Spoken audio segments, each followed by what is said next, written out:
Welcome everyone, Costini here with a discussion about Total War, and a game I think Creative Assembly could learn a lot from when it comes to designing battles in particular. One of the comments that I get a lot, especially in relation to the imminent release of Total War Pharaoh, but not just that, even before that, is that, well, we got magic, we got monstrous units, we got all of these crazy races. Just going back to humans fighting humans in a historical setting just doesn't feel that interesting. And there's a lot of people who feel that way with respect to Total War. Now, of course, there's plenty of people who would argue very strongly, including myself, that a historical game can be very interesting if done correctly. However, I do want to note this. If Creative Assembly is just going to approach historical games going forward as some kind of lesser Total War Warhammer games, of course they're going to fail, because it's like if it's just the same kind of dynamics in a campaign or on the battle, but you obviously are in a historical settings, you have one human faction fighting another human faction, then obviously that's going to be less interesting. So they need to improve on that. Now, I want to highlight this particular game because it's been out for a couple of years. The developer is working on an American Revolution game, which might just knock out any Total War game out of the park in quite a few ways. But this game in particular, I just want to highlight the battles and how a game made by an indie developer can make battles feel interesting, grand, and very compelling to play.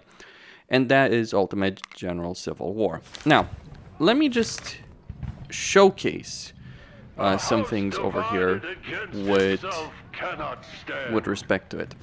I'm gonna start the campaign as the Confederates. I'll get into why I prefer playing the Confederates in this game as opposed to the Union. It's gonna come down to the end game, because I think the Confederates, what they're aiming for in their campaign, from a gameplay standpoint, purely from a gameplay standpoint, is more compelling. So this is the initial battle. I have one brigade of skirmishers, which are skirmishers.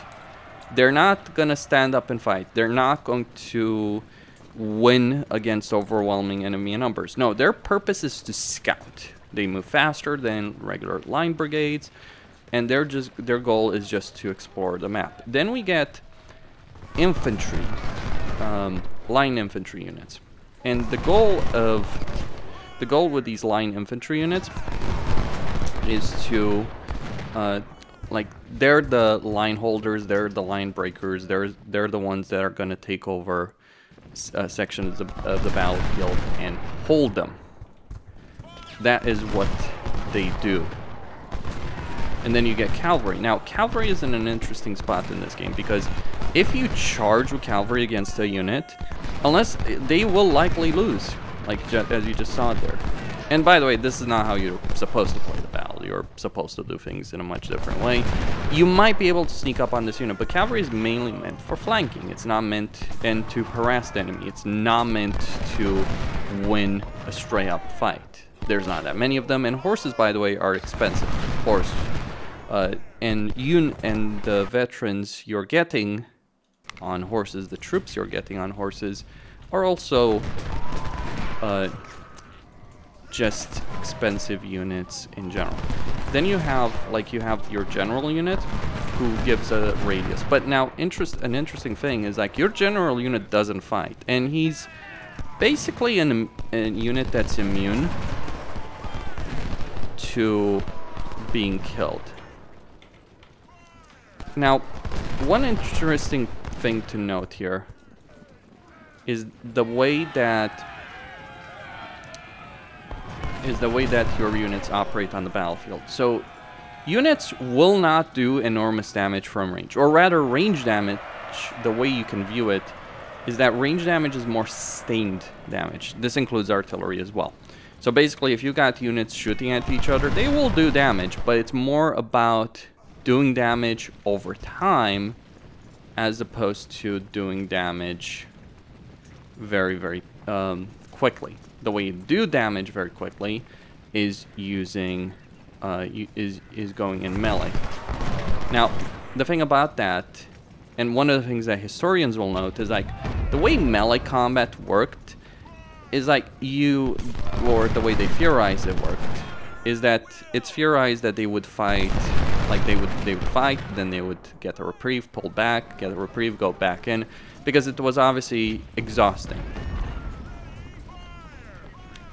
So melee is something that will do a lot of damage to your troops and the enemy troops as well. Now, on top of that, mobility is key in this game. So like even here with just a couple of brigades, and keep in mind this would be considered a large-scale battle. Sure, there's only sprites, it's not really a graphical powerhouse, absolutely, but like over here I'm just trying to prevent them from getting a defensive position, because like if all of these brigades get over here, it's going to become much harder. So I've kind of tired my guys trying to do that, and I've basically failed. But that's just some basics, and that's a very, very basic battle. That's the first battle of a campaign. There are many battles that are far larger. To give an example of how large battles can be in a campaign, you start with those brigades. You're basically starting like with 2 infantry brigades, 1 artillery brigade, and you're building up to this. This is 50,000 men, more like 60,000 really. And I've got 5 different corps of like 60,000 men each. This is the final battle of the campaign, Washington, D.C. alternate history timeline.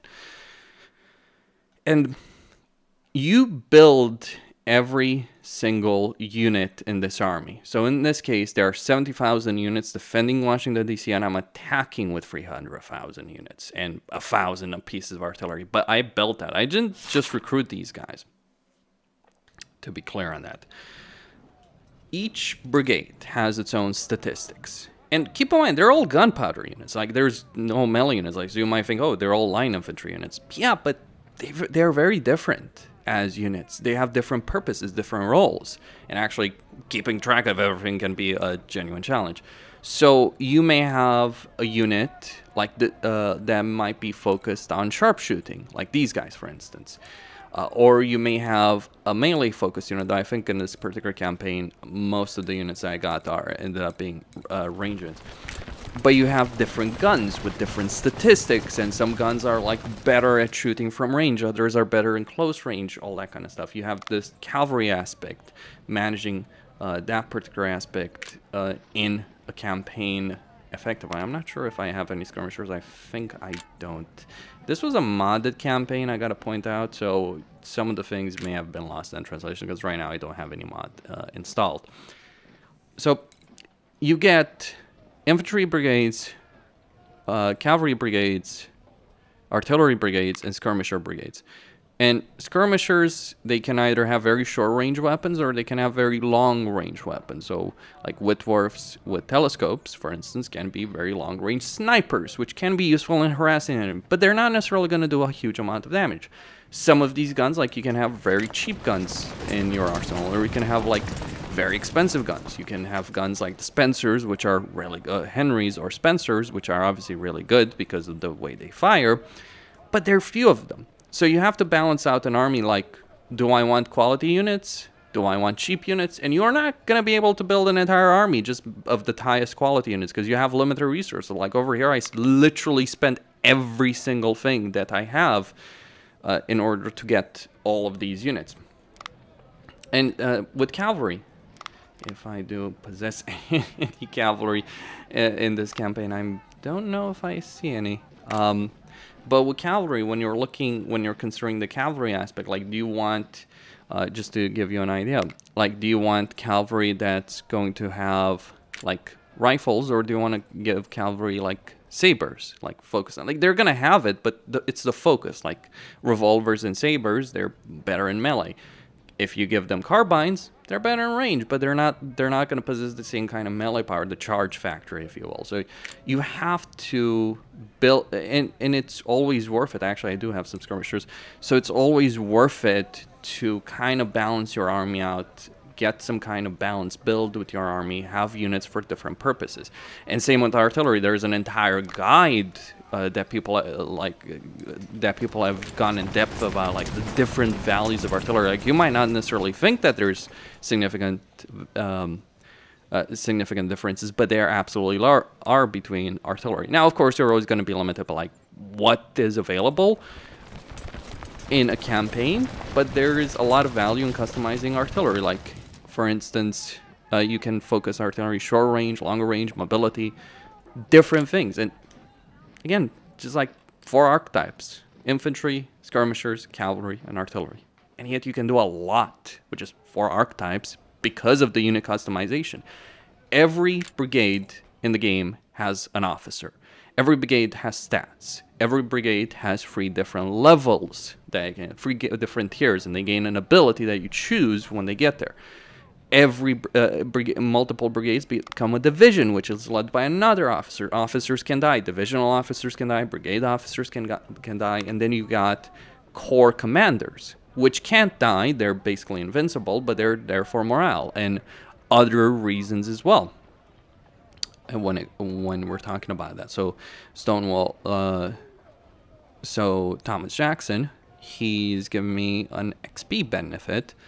Then he's giving me an artillery benefit, and then he's got the leader benefit.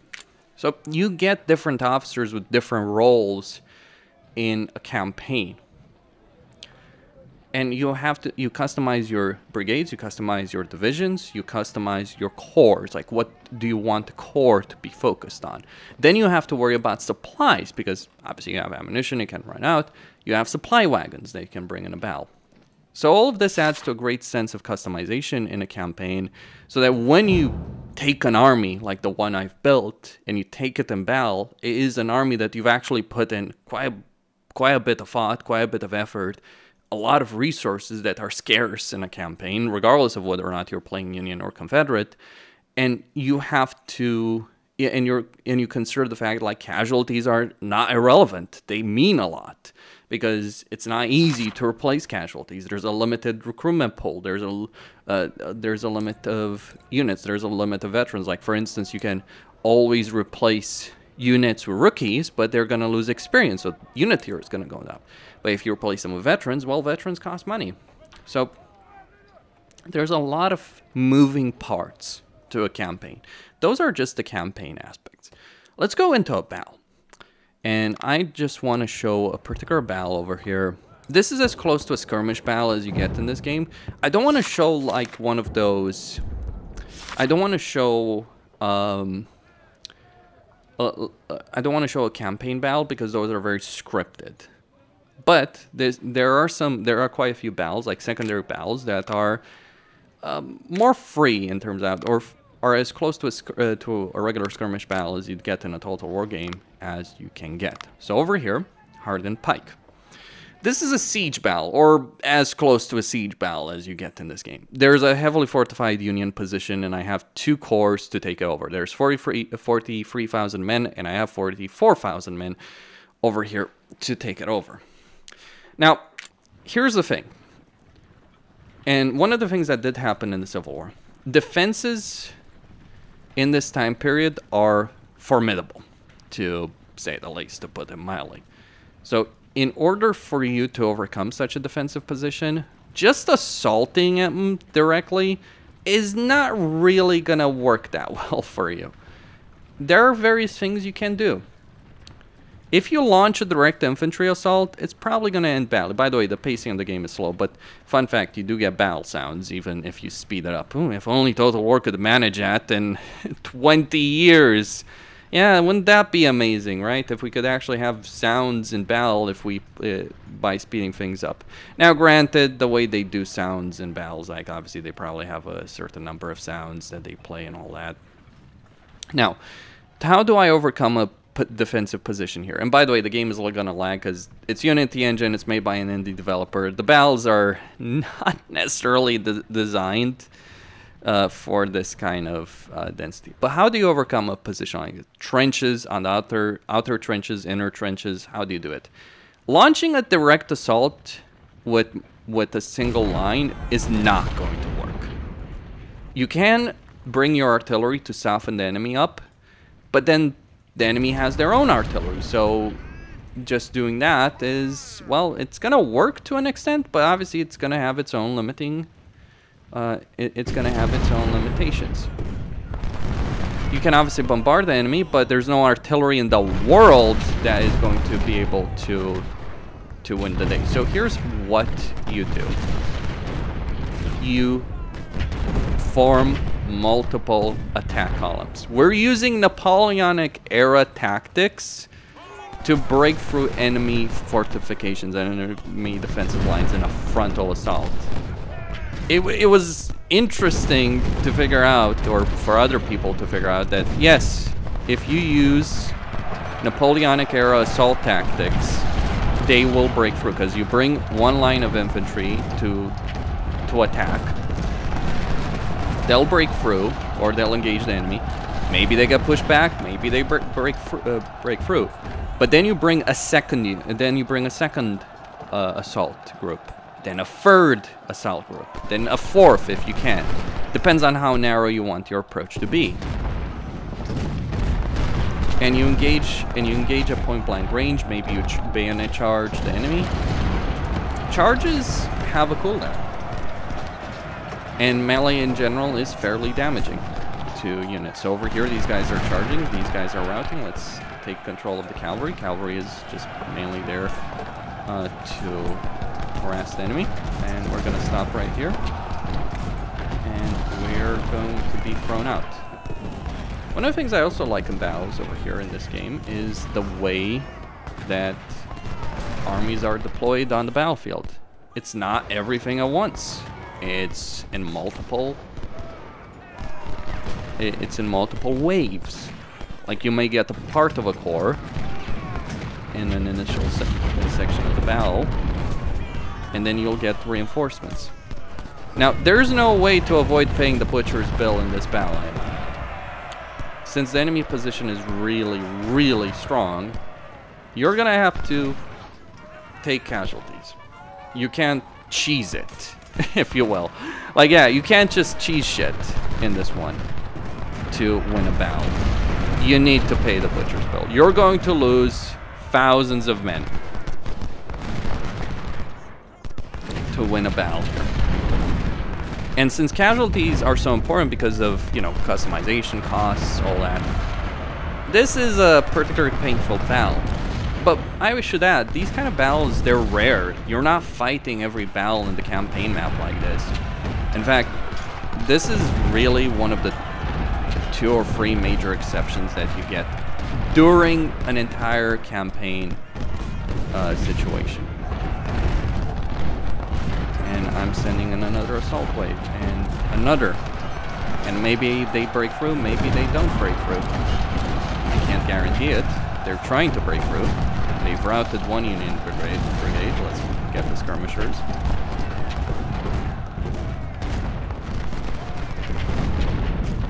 Units also have morale, and they also have a fatigue effect. So you, like, obviously like in Total War, right? So it takes time for them to recover from it. Though it feels these days in Total War games like once units get tired, they don't recover. Whereas here, they will recover at a fairly steady rate. So it's kind of push and pull. Like, you have this great dynamic that exists in battles where you're not just assaulting once and that's it, right? You take a position and you throw the enemy. No, the enemy will come back. They will take you will take a position, then they'll try and drive you out of that position. And you need to be constantly pushing, constantly trying to drive the enemy out. And you have to manage it potentially on a wide front. This is not even the widest front of the battlefield that you get to deal with. This is a relatively small map compared to some of the other stuff that you may have to deal with. So I've taken the position, and let's clear out. So just moving brigades, moving artillery. And should really not focus on just that, because like my units on the other side.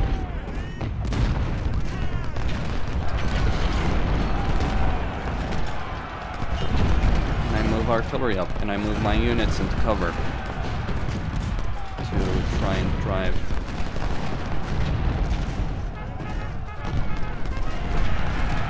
Okay, they're routed.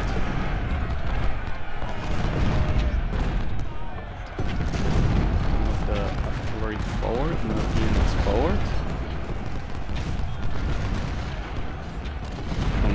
send the attack waves. Bring the artillery to bear, bring more brigades to bear. When a unit loses its officers, it obviously becomes less combat effective. Captured some supplies there. Also, you can capture units, prisoners of war and all that.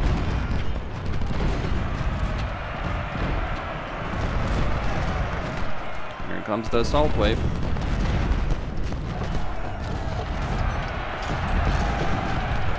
One brigade is routed. Let's see if we can manage more. Now, you might feel I'm blubbing them up, and I am. But keep in mind, you can do this to gain more concentration of power. The downside is blobbing your units up makes them prime targets for, well, any kind of range unit. So enemy artillery in particular is going to devastate. Artillery also has canister shots, so that is a factor.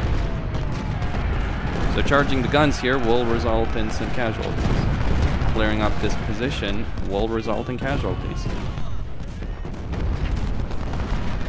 My guys are running out of ammo. Let's see where those supply wagons are. There's one.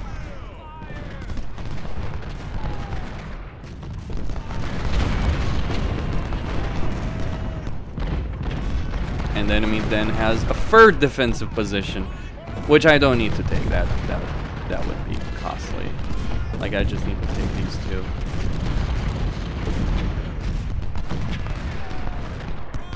Units move different speeds, different terrain, roads in particular. You may get units to run, but they'll tire out extremely quickly, so you need to be careful and strategic about your movements. Or you can be really aggressive if you know what you're going to be dealing with. You want to bring the cannons up here, because, like, I got the high ground now.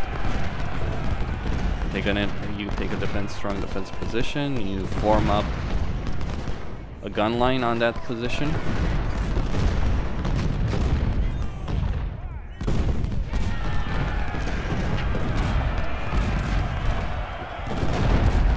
It's also a really bad idea to have units fight it out until the bitter end, because they might be wiped out completely.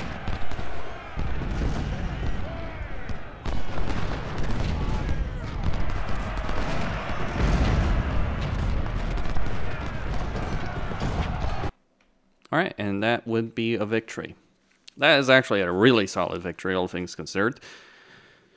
Given the fact that, well, the enemy had a very, very strong defensive position, and I was able to overcome that. Actually, I think I inflicted more casualties than I took, because while infantry-wise I did take more damage, you gotta keep in mind that aspect of the guns. I do have a tendency in this game to take about the same kind of infantry losses, or even higher than the enemy, but really where I win out is I focus on wiping out their artillery, whereas I protect mine quite well. And my artillery ends up being quite a bit effective. The Union does have a lot more artillery usually than the Confederates, so there's that kind of balancing aspect. The reason I prefer playing the Confederates is because it's a more interesting campaign, because you're outnumbered. You don't have the resources, you don't have the guns, and you have to be very smart and very careful and use proper tactics and strategies to prevail. This battle, that battle that I just showed, is like something that a lot of people can struggle with, and even I struggled initially, because you play for the campaign and you adopt tactics like Fabian tactics, if you will. You play a lot of battles in the campaign, the vast majority of battles in the campaign, and you're always trying to minimize your casualties. You can win battles like where you take like 3 times less casualties than enemy, and then you come up against a battle like that. It's not a mandatory battle to win, but it gives you an idea. Like, it changes the dynamic, because suddenly you're forced into a position where you can't just win by encircling the enemy. That won't work. You need to march full on ahead, straight assault, take the casualties, but it's not just like, oh, you march your units straight in a line. No, your frontline units are going to be annihilated. But it's like the second line, the third line. It's the artillery gaining positions, cavalry moving in, that's going to do the damage. This is just an idea of how a historical Total War game could be interesting. And again, like I don't like Ultimate General shouldn't be held to like some gold standard. It's an indie game made by a couple of people. One of those people is Nick Fernandez, also known as Darth Vader in the Total War community. He made the Darth mod. So it is possible for Total War to be significantly better in terms of battles than what we've been getting for quite a lot of years. It is possible for a Total War game to be exceptionally interesting, even without magic, monsters, dragons. It just depends on the depth of those mechanics. How much do individual units matter? How much do casualties matter? What are the campaign mechanics? So it is very doable. But I think Creative Assembly needs to change the way they do battles in general. And I'm not going to talk about Pharaoh, but I'll talk about Troy. The problem in Troy, if you're looking at the historical version of Troy, right? Because it has a historical mode, it has the truth behind the myth, it has the mythological mode. The problem with the historical mode of Troy is that you had infantry blobs fighting against each other, but there was no depth, there was no tactics. They were like, you just formed a line against an enemy and rushed them. That's it. There were like flanking, yeah, maybe you can do some flanking attacks, especially with chariots, but you also had a lot of battles in the game like that. This was a siege battle. Like, to emphasize, what I just showed you was a siege battle. I can show you another one. Wouldn't it be great if siege battles were this interesting in a Total War game? Yes, amazing idea. No, actually, let's go with let's just go with the Union. Wouldn't it be an amazing fact if siege battles could be this fun in a Total War game? As opposed to, oh, let's fight, let's focus on breaching the gates. No, I'm not going to use the Nashville Pike, actually. Maybe I could. Maybe it would be an idea. I was thinking of another battle. But, like, you could consider this a siege battle as well. But wouldn't it be something, or a defensive battle, wouldn't it be something if a defensive battle or a minor settlement battle had that kind of, this kind of, like, campaign dynamic, as opposed to the boring misery where you get forced into fighting in choke points again and again. Like, one of the things I hated about Troy was like, oh, you have, like, the developers start, oh, you have different infantry types and they have different roles. And then what really ended up happening in Troy is like the heaviest infantry was always going to win the battle in a choke point, because guess what? They're the most heavily armored, they can take the most amount of damage, they can dish out the most amount of damage. So it was a silly situation for Creative Assembly. Oh yeah, we made the battles more interesting by creating different infantry types, and then you just kind of create, and then you realize just how little that meant just because of the campaign. And look at the AI here, right? It's like, it's not just funneling in its units in a single point. Now, granted, it's probably that this is scripted battle and AI is, you know, just trying to. This is a historical battle. The Battle of Nashville, Thorstone's River, whatever you want to call it. And well, I am in Schitt's Creek. I'm not sure if I'm going to be able to win this one. That's gonna be an interesting one, because the Confederates do have a lot of force.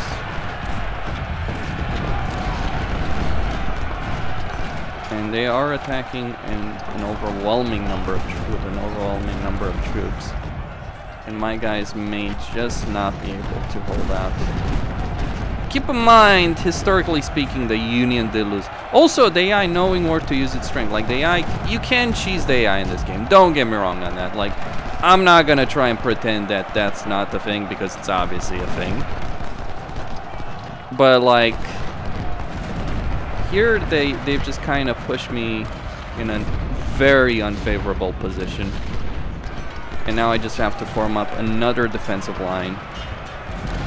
And also try and prevent myself from blobbing up. Oh, they're gonna pursue. The AI is relentless in this game. And by the way, this is not on some bullshit difficulty level where it's like, oh, the AI is better if you play on a higher difficulty. No, this is a situation where it's like literally the normal difficulty and you can lose. Now, I want to be clear, this is kind of the battle where the Confederates should win. That's one of the reasons I picked it. This is the kind of battle where the Confederates should win. I'm going to have to do something that I really don't want to do, but I don't really have much of a choice, do I?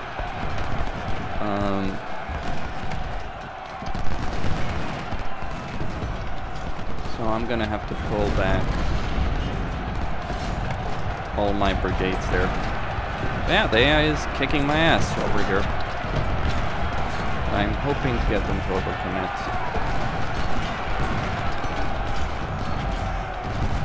And I'm forming a second line over there.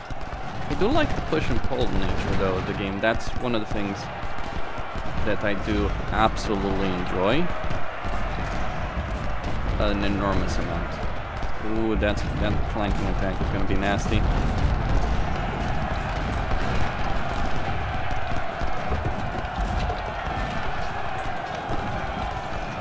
If we lose this point, we'll lose the battle.